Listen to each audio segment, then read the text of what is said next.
Seja muito bem-vindo ao canal Cortes Escritura. Aqui você encontrará trechos edificantes de pregações cristãs que vão inspirar e transformar a sua vida. A nossa missão é fornecer conteúdo de qualidade que ajude a nutrir a sua fé. Inscreva-se agora em nosso canal, não esqueça de ativar o sininho e as notificações para receber nossos vídeos. Queridos irmãos e amigos, graça e paz da parte do Senhor Jesus Cristo. Sejam bem-vindos a mais uma exposição da Palavra de Deus. Aproveite aí, se já não está com sua família, pessoal da sua casa, para se reunir em torno da pregação e celebrar o culto doméstico aí na sua residência, onde você estiver nos acompanhando. Hoje nós falaremos em Hebreus, capítulo 12, de 4 a 11, a disciplina de Deus. E eu queria pedir que você mantivesse a sua Bíblia aberta, porque nós iremos lendo à medida que a exposição prossegue. Os sofrimentos que nós passamos aqui nesse mundo e que acontecem com todos os crentes em Jesus Cristo, eles têm diversos objetivos, de acordo com a Bíblia. Eles não são sem motivo. Nada nos ocorre, nada nos acontece que não tenha um propósito, inclusive as coisas ruins, os males que nos chegam. A Bíblia nos fala de alguns objetivos que Deus tem quando isso acontece conosco. Por exemplo, desapegar o nosso coração dos bens materiais, fazer-nos ansiar e desejar mais o mundo vindouro, o mundo futuro, nos manter humildes e dependentes de Deus, porque estes sofrimentos mostram o quanto nós somos frágeis e quão Deus é poderoso, e finalmente fazer com que nós demos ao mundo um testemunho de paz e mansidão em Cristo Jesus, mesmo debaixo do mais intenso sofrimento. Provavelmente, de todos os propósitos que a Bíblia apresenta para o sofrimento do cristão, é aquele que Deus tem de, com o sofrimento, nos corrigir de erros de caráter, de conduta e de crença. Não quer dizer que, e aqui eu quero que você preste atenção, isso não quer dizer que todo sofrimento que nos acontece, ele é decorrente do castigo de Deus por um pecado específico. O que eu quero dizer é que, frequentemente, o sofrimento é usado por Deus com o fim de nos corrigir o caráter, de fazer-nos crescer, de desenvolver em nós uma fé robusta, uma fé verdadeira e outros propósitos que nós já mencionamos aqui. A Bíblia, quando trata disso, usa diversas figuras. Talvez a mais conhecida é aquela usada pelo apóstolo Pedro, logo no início da sua carta, em que ele compara os sofrimentos a uma fornalha, e uma fornalha com fogo ardente, muito quente mesmo, que tem como objetivo purificar o metal e deixá-lo limpo de excrescências ou de acréscimos de material impuro. Assim, os sofrimentos, à semelhança de uma fornalha, eles testam, eles provam, eles purificam a nossa fé, separando-a de elementos estranhos, de dúvidas, de incredulidades, de conceitos errados. Mas aqui o autor da carta aos Hebreus, no texto que nós temos diante de nós e que nós vamos ler, à medida que prosseguimos com a exposição, ele usa uma outra figura. Ele usa a figura de um pai amoroso que castiga seu filho com o objetivo de corrigi-lo e, dessa forma, fazê-lo crescer, em outras palavras, querendo o seu bem, querendo o melhor para o seu filho, muito embora o filho, ao ser disciplinado, ao ser corrigido, certamente não vê aquilo ali como uma coisa boa. Mas o pai amoroso, sábio, que conhece mais do que o filho, ele sabe que é necessário corrigir algumas coisas e a disciplina vem com o objetivo de que isso aconteça. Em outras palavras, os leitores da carta aos Hebreus deveriam ver as perseguições que eles estavam passando como sendo correções do Pai Celestial, porque essa era a situação deles. Eles estavam sendo perseguidos por causa de Cristo. Essa perseguição incluía assédio, intimidações, ameaças e prisões que os faziam pensar a voltar atrás. Como o nome da carta indica, esses leitores eram hebreus, eles eram judeus que haviam se convertido a Jesus Cristo e que, por conta disso, estavam sofrendo a perseguição dos seus patrícios, perseguição dos sinédrios, das sinagogas e mesmo de familiares que não se conformavam com o fato de que eles haviam aceitado Jesus Cristo como sendo o Messias prometido. Era necessário que esses cristãos entendessem que Deus permitia que eles passassem por esses sofrimentos, como sendo uma forma de purificá-los, de fortalecê-los, e assim eles pudessem tomar as atitudes corretas. O autor de Hebreus escreveu essa carta com o objetivo de encorajá-los a fugir dessa tentação da apostasia. E uma das estratégias do autor de Hebreus é dizer que os sofrimentos deveriam ser vistos como a disciplina de um pai amoroso e que eles deveriam se submeter e não desanimar diante do que estava acontecendo.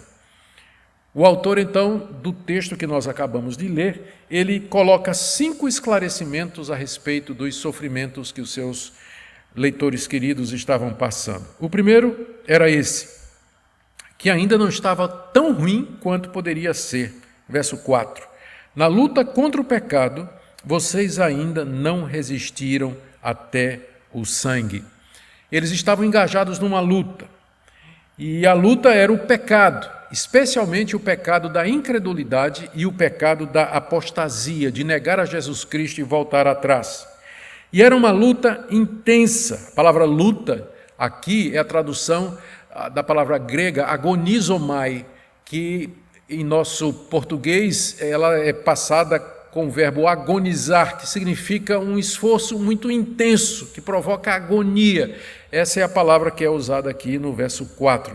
Na luta agonizante de vocês, na luta profunda de vocês contra o pecado. O nosso autor diz que, apesar de ser uma agonia, uma luta agonizante, ainda não havia chegado ao clímax, ou seja, ainda não era tão ruim quanto poderia ser, porque eles não tinham ainda derramado sangue. Na luta contra o pecado, vocês ainda não resistiram até o sangue, ou seja, vocês não resistiram às perseguições a ponto de selar com sangue a fé de vocês, o sangue de vocês, pela morte por serem discípulos de Jesus Cristo. Eles não haviam derramado ainda sangue por amor a Deus e a Cristo, como os heróis da fé que são mencionados aqui no capítulo anterior, ou mesmo como o próprio Jesus, que é mencionado aqui no início do capítulo 12, que sofreram, que morreram, derramaram o seu sangue por obedecer a Deus. Eles ainda não haviam chegado a esse ponto. Por mais intensa que fosse a luta debaixo das perseguições, a luta contra o pecado da incredulidade e da apostasia, ainda não era a hora de desistir, porque ainda não era tão ruim quanto poderia ser. Eu queria que você pensasse nisso, que nos nossos sofrimentos nós geralmente pensamos, não pode ficar pior, sempre pode ficar pior, sempre pode. Por isso não é momento de desistir. Você pode reclamar, você pode lamentar diante de Deus, é perfeitamente válido, mas desanimar, jogar a toalha, voltar as costas para Deus e ir embora, isso nem pensar. Você ainda não resistiu até o sangue. O segundo esclarecimento que o nosso autor dá aqui com relação aos sofrimentos é que o sofrimento ele é a disciplina paternal de Deus para com os seus filhos, e era assim que os sofrimentos deveriam ser vistos. Isso aí está nos versos 5 a 6. Como judeus, os seus leitores conheciam bem o Antigo Testamento. E lá estava escrito que Deus castiga e corrige os seus filhos a quem ama. Aqui há uma citação do livro de Provérbios, capítulo 3, versos 11 e 12. E é em torno dessa passagem que o nosso autor escreve esses 2 versículos aqui que eu vou ler em seguida. Vocês se esqueceram da exortação, aquela de Provérbios, que lhes é dirigida como filhos. Filho meu, não despreze a correção que vem do Senhor, nem desanime quando você é repreendido por ele, porque o Senhor corrige a quem ama e castiga todo filho a quem aceita. Ou seja, Deus castiga e Deus corrige os filhos a quem ele aceita. Por esse motivo, os cristãos que estavam sofrendo deveriam ter 3 atitudes. Primeiro, não esquecer disso. Veja como começa. Vocês já se esqueceram do que está escrito no Antigo Testamento de que Deus castiga seus filhos e corrige seus filhos. Então, nunca se esqueça disso, que isso não é Deus com raiva de você, mas isso é Deus corrigindo você para o seu bem. Segundo, não despreze essa exortação de Deus. Filho meu, não despreze a correção que vem do Senhor. Desprezar aqui seria endurecer o coração, seria blasfemar contra Deus ou culpar a Deus, enfim, não aceitar aquela correção que Deus está fazendo. Terceira recomendação, não desanime debaixo da correção de Deus quando você for repreendido, corrigido. Final do verso 5, não desanime quando você é repreendido por Deus. A causa que é dada aqui no verso 6 é essa, porque o Senhor corrige a quem ama e castiga todo filho a quem aceita. Aqui é um ponto muito interessante, porque as pessoas pensam que ao serem aceitas por Deus como seus filhos, então elas vão entrar num período de grande paz, de prosperidade, onde sofrimentos não haverão, doenças não virão, pobreza jamais haverá, perseguições nem pensar. Contudo, a Bíblia nos ensina o contrário, que Deus corrige a quem ama, porque Deus nos ama, Ele nos corrige, e Ele castiga todo filho a que aceita. Por que Ele faz isso? Exatamente porque Ele nos ama, porque Ele quer o melhor para nós, porque Deus está preocupado conosco. Ele pode tirar a nossa saúde, Ele pode tirar a nossa segurança financeira, Ele pode tirar a nossa esperança aqui nesse mundo e nos fazer voltar para Ele, porque é isso que é o melhor para nós. É isso que o livro de Provérbios ensina e é isso que o autor de Hebreus quer que os seus leitores se lembrem que está escrito isso, que faz parte do processo de ser filho de Deus, a correção que vem dele, e essa correção geralmente é feita através de sofrimentos, de flagelos aqui nesse mundo. O terceiro esclarecimento que nosso autor dá aqui, com relação aos sofrimentos, é que eles, na verdade, provam que nós somos filhos de Deus. Versos 7 e 8. Deixe-me ler para vocês. É para a disciplina que vocês perseveram. Deus os trata como filhos. E qual é o filho a quem o pai não corrige? Mas se estão sem essa correção, da qual todos se tornaram participantes, então vocês são bastardos e não filhos. A disciplina aqui mencionada no verso 7 é o alvo da correção de Deus. É para a disciplina que vocês perseveram, ou seja, é para que vocês se tornem pessoas disciplinadas, que vocês devem perseverar e aguentar essa correção que vem de Deus. Esse é o alvo de Deus, que você tenha uma vida disciplinada, que é uma vida cristã equilibrada, madura, controlada, cheia do fruto do Espírito. E por que Deus faz isso conosco? Exatamente porque nós somos seus filhos. Naquela época, filhos ilegítimos, eles eram sustentados pelos seus pais, mas não eram treinados e disciplinados.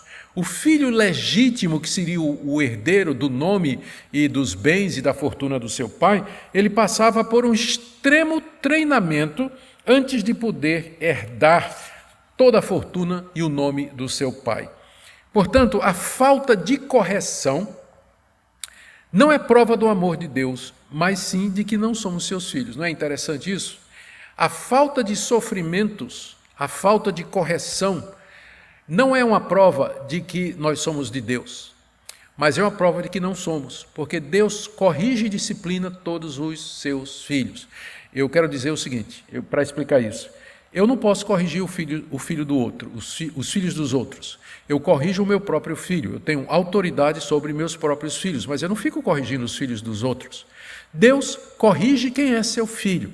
É por isso que os que não são filhos de Deus, eles cometem tantas coisas erradas e prosperam. Nada lhes acontece, não vem nenhum raio do céu, a terra não se abre para engolir os corruptos, os bandidos, os criminosos, os traficantes, os estupradores, os imorais. Não, eles passam por essa vida aqui sem enfrentarem essas dificuldades, enquanto que o crente, aquele que teme a Deus e que é piedoso, com muita frequência, sofre muito aqui nesse mundo. Será que nós deveríamos ver isso aí para dizer assim, então ele não é filho de Deus? É exatamente o contrário. Deus castiga a todo aquele que recebe por filho. A ponto do autor aqui dizer, se vocês estão sem essa correção, vocês são bastardos, filhos ilegítimos e não filhos de Deus.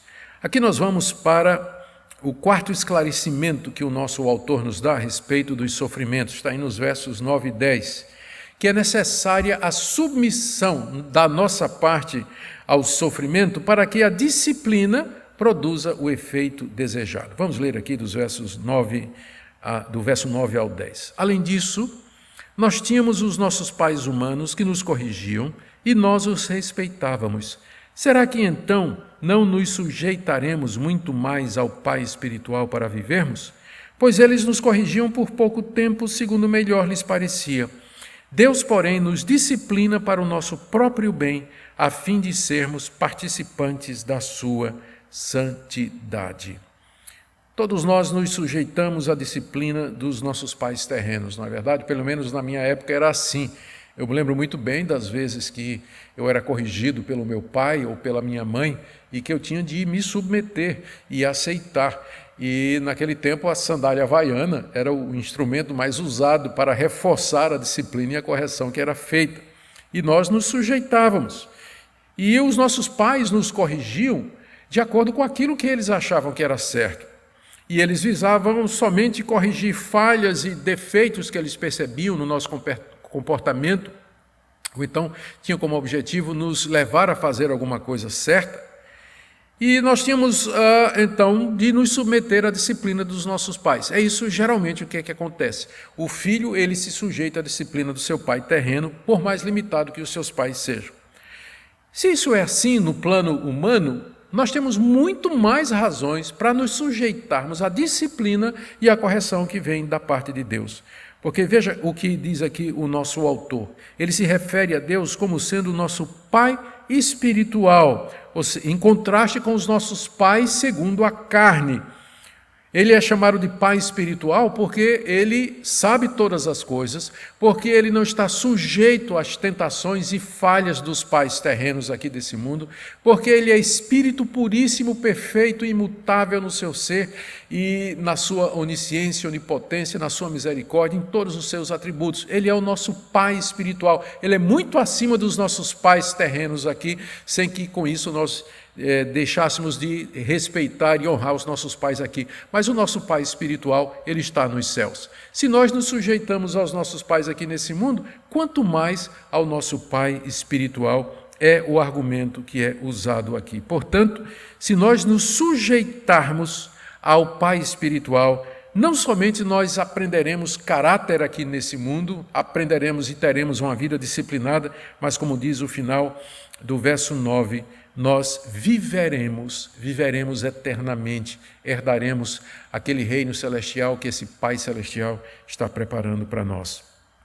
O quinto esclarecimento que o nosso autor coloca aqui é que o resultado final da disciplina compensa o sofrimento presente. Deixe-me ler aqui o verso 11. Na verdade, toda disciplina ao ser aplicada não parece ser motivo de não parece ser motivo de alegria, mas de tristeza. Porém, mais tarde produz fruto pacífico aos que têm sido por ela exercitados, fruto de justiça. Aqui é uma verdade que eu sei que é comprovada pela sua própria experiência. Ele diz no verso 11 que toda disciplina ao ser aplicada não parece ser motivo de alegria, mas de tristeza.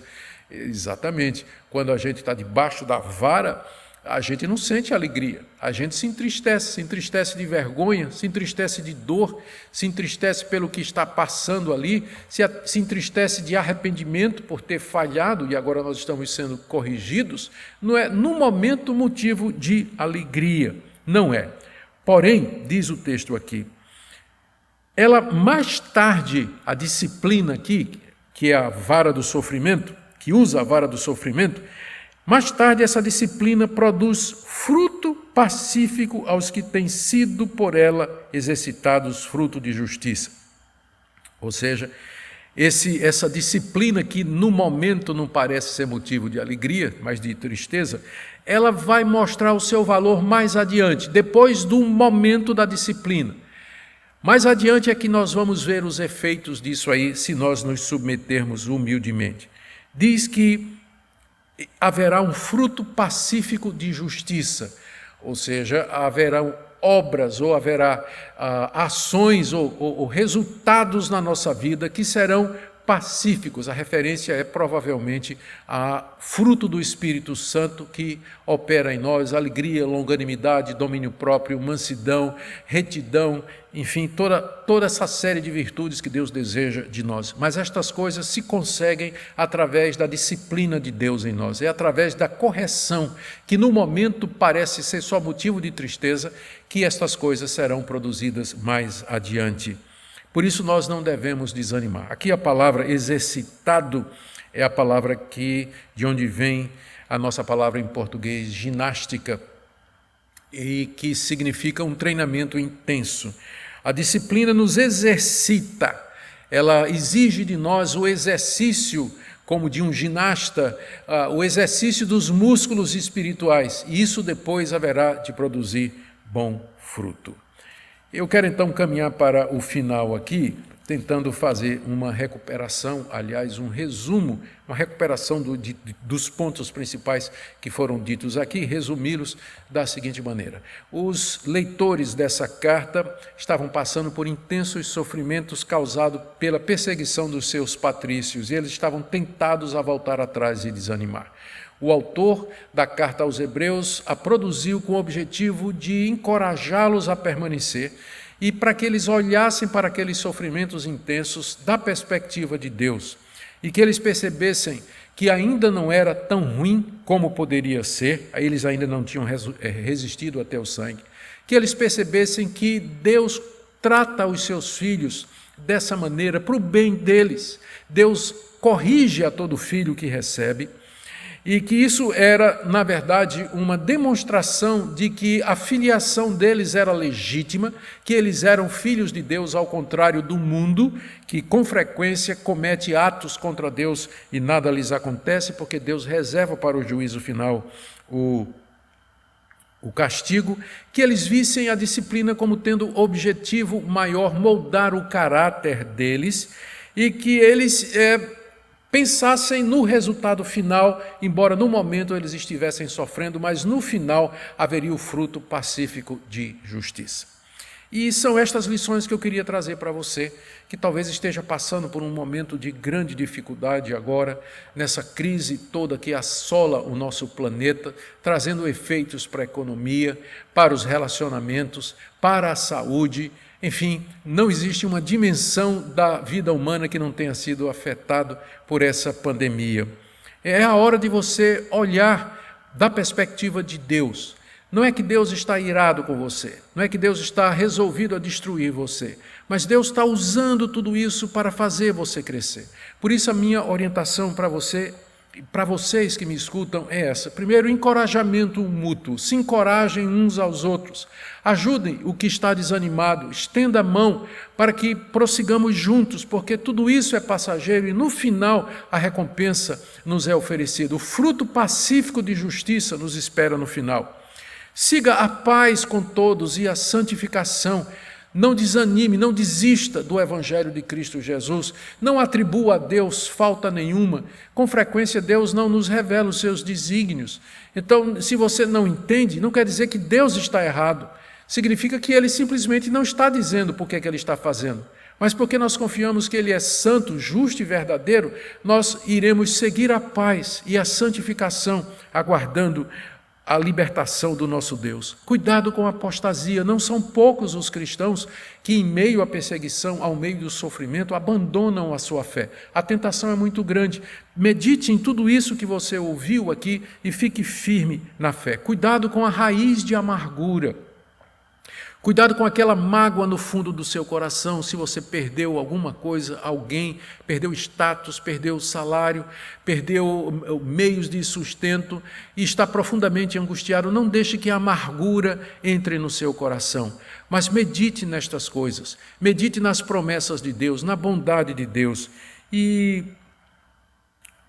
aproveite para confessar os seus pecados a Deus, pedir para Ele mudar sua vida, e tome atitudes práticas, aguentando com paciência a correção de Deus no meio de todas estas coisas. Eu queria orar com você agora, especialmente você que está passando por esses momentos de tanta angústia, para que Deus mostre a você o que precisa ser mudado, o que precisa ser transformado. Pai querido, Ó Deus, ilumina o coração de todos nós. O que nós precisamos mudar? O que nós precisamos crescer? A nossa fé está defeituosa, Senhor. Temos pouca paciência. Tem ira no nosso coração, Senhor. Pensamentos impuros. Temos cometido imoralidade, ó Pai. Nos ajuda a ver que o Senhor conhece tudo isso. Exatamente porque o Senhor lê o nosso coração e a nossa mente, é que o Senhor nos corrige e o Senhor nos disciplina. Dá-nos verdadeiro arrependimento, quebrantamento diante de Ti. Purifica-nos, purifica a nossa fé. E não permita que nós sejamos testados mais do que nós podemos suportar. Eu oro, Senhor, por aqueles que nos ouvem e nos seguem, que o Senhor lhes dê graça e misericórdia e paz. Em nome de Jesus.